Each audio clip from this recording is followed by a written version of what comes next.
C'est le sentiment de toute cette saison, oui, effectivement, à chaque fois, encore plus ce soir, parce que ce soir, j'ai le sentiment quand même que les filles ont vraiment fait un bon match. Le plan de jeu, il était clair, hein. Il a failli marcher, quoi. C'est vraiment frustrant, parce que c'est ce qu'on avait. Le plan de jeu, il était simple, c'était de résister au pressing de Lyon, et de pouvoir, je dirais, malgré tout, arriver à jouer vers le but, et malgré leur pressing, d'aller les chercher haut. On l'a fait pas trop mal en première, en tout cas on a réussi. En deuxième période, c'était effectivement, je savais qu'elle ne tiendrait pas. Dans le foot féminin, on ne peut pas tenir le pressing plus de 50-55 minutes. Je savais qu'elle ne tiendrait pas à ce rythme-là. Et donc nous, on a tout basé sur cette deuxième période, à jouer plus haut. Et on s'est créé même des occasions, ce qui est bien quand même. Voilà, donc ouais, ça a failli marcher. Et encore une fois, c'est ce que vous avez dit la dernière fois. Chaque fois. Il y a une émission sur Canal qui dit c'était presque, mais il manque quelque chose, c'est un peu ça, le PSG cette année. Voilà. Vous les avez déstabilisés quand même en seconde période. Alors, bien, ouais, les filles ont été super, vraiment bravo aux filles, vraiment bravo aux filles. Voilà, moi ce qui me frustre un petit peu, là, c'est pas l'entraîneur du Paris Saint-Germain qui parle, hein, c'est le passionné du foot, et du foot féminin, tout ce que j'ai donné au foot féminin pendant 23 ans. C'est qu'une équipe voilà, j'ai voulu faire du jeu partout où je suis passé, travailler sur le collectif, sur que le football féminin soit beau à voir, qu'il attire le monde.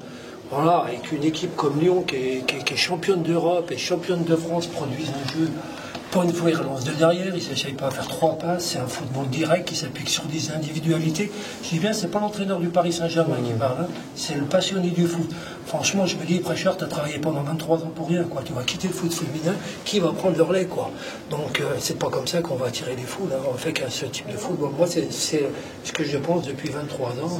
Ça vous surprend, un Lyon comme ça, là Non, parce que c'est le jeu que pratique Lyon depuis 2-3 ans, quoi. C'est un football qui s'appuie sur beaucoup d'individualités, un football direct, et Dieu sait qu'ils en ont des bonnes, voilà, ça marche, hein. Le problème aujourd'hui, c'est que comme tout le monde s'appuie sur le même style de jeu, ça marche. Et le football féminin aujourd'hui, je dirais que le domaine athlétique et les individués l'emportent encore aujourd'hui sur le collectif et sur la technique. Donc, Vous concernant, il y a des promesses, là, on l'a vu en deuxième période avec Corbin et Lorena, les entrées, c'est un peu ce qu'il faut retenir, c'est rageant mais prometteur. Bien sûr. Moi, ce que je voudrais qu'on fasse au Paris Saint-Germain, c'est que il peut y avoir 0-0, franchement. Et moi, je crois tellement aussi, depuis pas mal de temps, surtout dans le sport de haut niveau, si on prend un but, alors qu'on fait une très très bonne deuxième période, en fin de match, moi je me dis, c'est une sanction. Franchement, moi je le prends comme une sanction terrible, hein. J'ai pris un coup de ce but au-delà, 0-0, ok. Donc c'est sanctionné, il faut qu'on se pose la question, le Paris Saint-Germain, pourquoi on est sanctionné comme ça, quoi. Moi je me pose la question. Manque d'endurance peut-être? Pas du tout, vous rigolez ou quoi? Vous nous avez senti un peu fatigué? Non. Ah non, pas du tout. Non, je pense pas, hein, franchement. Hein. Coach, quand on fait le bilan final de Coupe de France, cette deuxième place. Mais pardon, excusez-moi de vous interrompre. Attention, hein, je redeviens l'entraîneur du Paris Saint-Germain. Lyon mérite son titre. Hein. Attention, ne me faites pas dire ce que je n'ai pas dit. Hein. Lyon domine le championnat, voilà, et ils n'ont pas fait un écart en championnat, ce fameux écart contre Guingamp, hein, c'est ça? Voilà, sinon, qu'est-ce que vous voulez? Et puis contre nous, quand même.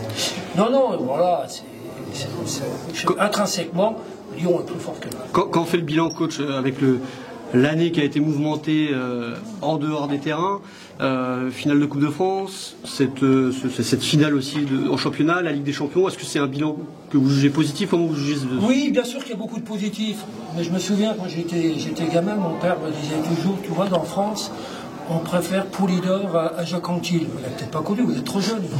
Et il m'a dit, je préfère que dans ta vie, un jour, tu sois plutôt Jacques Anquetil que Poulidor. Aujourd'hui, je suis Poulidor quand même. Hein. C'est-à-dire que je suis le deuxième partout. Voilà, donc bien sûr qu'il y a du positif. Mais moi je suis venu à Paris pour gagner. Voilà, aujourd'hui, je suis très frustré et très déçu. Vous parlez de collectif, mais ne pas avoir Marie-Antoinette Katoto et Kadidiani aussi, c'est des individualités qui vous permettent de... Ouais, mais bien sûr, mais après, voilà, moi je ne veux pas revenir là-dessus, je me suis déjà exprimé sur l'effectif, voilà, non, je vois les filles, elles ont fait un bon match, il manquait pas, parce que celles qui étaient là, on fait le max, donc si je dis qu'il nous manquait des joueurs, ça leur fait injure, et surtout pas faire ça. franchement, les filles, elles ont brûlé le maillot, elles ont joué, elles ont respecté le plan de jeu, elles se sont exprimées, non, il n'y a rien à... Vraiment, elles ont fait le match et le max, quoi. Je me souviens de la phrase de Kylian Mbappé qui a, après l'élimination, on a fait le max, elles ont fait le max et on a fait le max, quoi. Gérard, tu disais que tu allais quitter le football, c'est ton dernier match la semaine prochaine? Je ne sais pas, il faut vraiment du temps de récup parce que j'en ai marre de prendre des coups de bambou comme ça derrière les étiquettes, quoi. Donc voilà, où le Paris Saint-Germain apporte des garanties pour construire un grand club, mais voilà, si c'est que pour être compétitif et simplement être compétitif, non, voilà, j'aurais voulu finir ma carrière avec une volonté de gagner, quoi. Voilà. Vous avez une année en option, mais c'est quoi les conditions pour que ça soit levé cette option? Elle est élevée, l'option. Elle est élevée, puis moi aussi, des fois, je me pose la question, parce que je suis pas tout jeune. Hein. Voilà, j'ai 63 ans, j'ai plus l'âge de construire, quoi. Il manque une année encore. Oui, peut-être l'année prochaine. Oui, voilà. Peut-être ça passera. Oui, ça passera, oui, c'est vrai. Quand on s'y attend moins. Il y aura le retour de Paulina, il y aura le retour de Marie-Antoinette, il y aura le retour de Cadio, ça fait beaucoup déjà. On va avoir des belles recrues l'année prochaine. En parlant des joueuses, Grace, elle a évolué en tant que défenseuse centrale à la place d'Oriane Jean-François.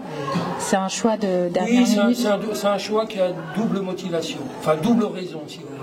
La première, elle avait une connotation tactique, dans le sens où, en Coupe de France, on n'a pas réussi à lutter contre le pressing de Lyon. Et c'est normal. Et on a mal géré la profondeur. C'est-à-dire que quand on demande à une joueuse de 23 ans, qui était, je crois, même pas titulaire au PFC l'année dernière, à un moment donné, de se retrouver en charnière centrale avec Elisa, qui a peu joué derrière, même si c'est deux joueuses qui ont fait une évolution exceptionnelle, Elisa et Oriane, quand on leur demande de se retrouver dans des matchs, des rendez-vous comme ça, en charnière centrale, voilà, on a joué. Donc, grâce, c'était par rapport au plan de jeu, de jouer haut, d'apporter de la sérénité pour lutter contre le pressing adverse, et puis aussi pour pouvoir jouer haut. Parce que pour pouvoir jouer haut, il faut que derrière, avec les attaquantes de Lyon, vous comprenez bien la vitesse de Cascarino et autres, et Gerberg et Bachar, il faut qu'on soit aussi puissant derrière. C'était ça. Et en plus de ça, c'est vrai que Grace exprimait une fatigue. Elle n'a pas vraiment non plus tout récupéré du mois de mars, le championnat, la Champions League, la sélection nationale. On l'a ménagé toute la semaine. Donc c'était une double raison de se dire, voilà, un poste comme celui-là, voilà, ça va bien. Et de la preuve, c'est que je lui ai posé la question à un moment donné, en début de deuxième période, pour faire le switch. Elle a dit qu'elle préférait rester derrière. Ça a bien marché avec Elisa. Ça a bien marché, fantastique, super. Elle a fait du bon. Super. Ouais, bon, ils auraient pu marquer en première période, Et en deuxième période, je crois qu'ils n'ont pas eu d'occasion. Le but, le but.